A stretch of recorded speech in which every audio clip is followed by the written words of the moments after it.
मैं देख रहा हूं ये आंधी है, एनडीए सरकार 400 पार।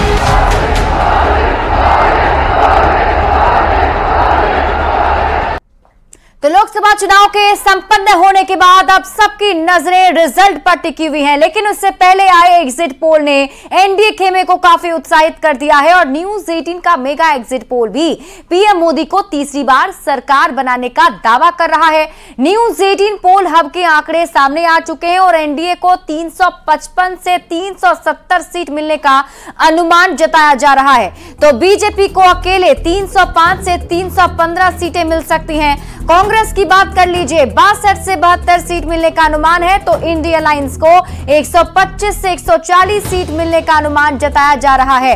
तो अन्य को 42 से 52 सीट मिल सकती है, ऐसे अनुमान जताए जा रहे हैं। और आप बता दें, बिहार में बीजेपी को 13 से 16 सीट मिलने का अनुमान जताया जा रहा है। आपको बता दें कि बीजेपी ने 17 सीटों पर चुनाव लड़ा है बिहार में।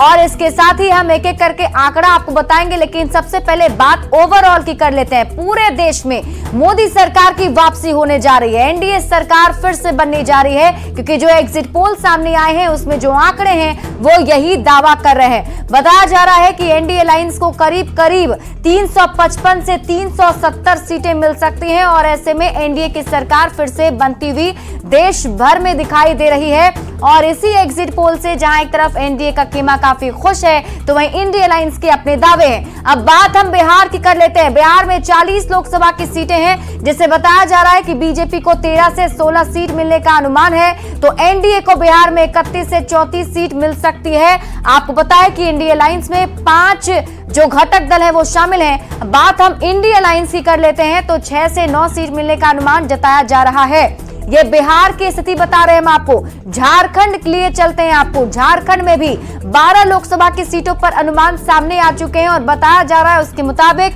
कि झारखंड में एनडीए को 9 से 12 सीटें मिल सकती हैं, जबकि इंडिया अलायंस को 2 से 5 सीट मिल सकती हैं। और सर्वे के मुताबिक पीएम मोदी तीसरी बार केंद्र की सत्ता संभालने जा रहे हैं। हालांकि रिजल्ट 4 जून को आने वाला है, तो एग्जैक्ट रिजल्ट आपको उस दिन पता चलेगा, लेकिन अब तक के जो मेगा एग्जिट पोल हैं वो यही अनुमान जता रहे हैं। बढ़ते आगे, इंडिया अलायंस के 295 सीट पर जीत के दावे पर बीजेपी के प्रवक्ता शाहनवाज हुसैन ने तंज कसा है। शाहनवाज हुसैन ने कहा है कि कांग्रेस पार्टी अपने युवराज के चेहरे को बचाने में लगी है, लेकिन 4 जून तक ही चेहरा बचा पाएगी। शाहनवाज हुसैन ने यह भी कहा कि उनके पास कोई आंकड़ा नहीं है, ऐसे ही 295 सीट की तुकबंदी कर दी, 299 बता देने में क्या जाता। नरेंद्र मोदी इस बार 400 पार करेंगे।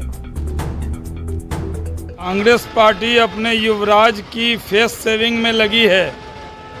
4 दिन तक उनकी फेस सेविंग कर पाएगी। 4 तारीख तक ही 1 को वोटिंग हुआ। 3 दिन तक चर्चा में रहने के लिए उन्होंने इंडिया अलायंस की बैठक की। उनके पास कोई आंकड़ा नहीं था। एक ऐसे तुकबंदी कर दी कि 295 आ रहा है, 299 बता देते। बताने में क्या है, वो जान रहे थे कि एग्जिट पोल उनके खिलाफ आ रहा है। वो जान रहे थे कि देश की जनता उनके खिलाफ वोट दे रही है। वो जान रहे थे कि अब की बार नरेंद्र मोदी 400 के पार जाएंगे।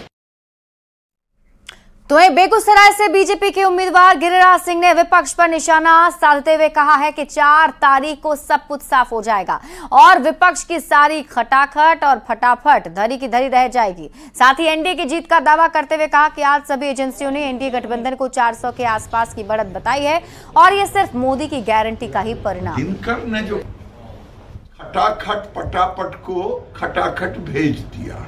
जो लोग कहते थे खटाखट फटाफट, सब खटाखट फटाफट सबकी आवाजें अब बंद हो गई।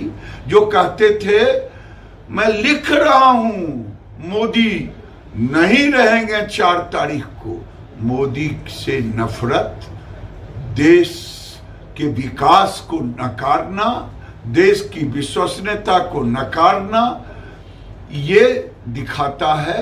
और मैं समझता हूं कि अब रिजल्ट 4 तारीख को आने वाली है। सारे सर्वे यही है 400 के पार। काराकाट लोकसभा सीट से एनडीए प्रत्याशी उपेंद्र कुशवाहा